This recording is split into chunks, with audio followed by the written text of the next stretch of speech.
La isba'u Muhammed ibn Wasi'a hayrun min 100.000 seyfin şehir ve min 100.000 şabin tarir.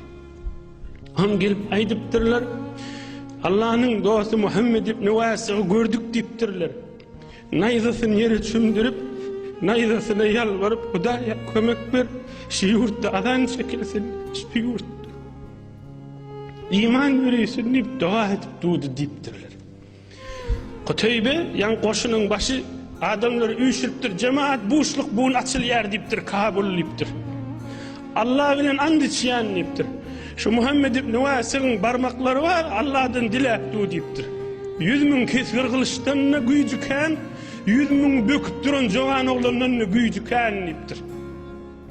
İnşallah açılıyor deyiptir. Öyleni okuyup ceng meydanı giriyorlar. Cemaatler. Öyleni okuyup ceng meydanı giriyorlar. İkindi namazın azanını Kabul'un içinde çıkıyorlar da fethediyorlar. Öğlen okuyup ceng meydan, savaş meydanı giriyorlar. İkindinin azanını Kabul'un içinde çıkıyorlar da fetih oluyorlar. Allah'tan yalvarmağın manaları şu. Yani aydıp bariyaz, her gaysını altın su bilen, nelli cennet su bilen varaklara, kağılara yazıp koyup bollu hadir inni kehefte onay ders, bollu hadir inni kehefte onay ders deyip hak hürmetini edecek bolsan aşe etmeli, yani bariyaz da aydıp.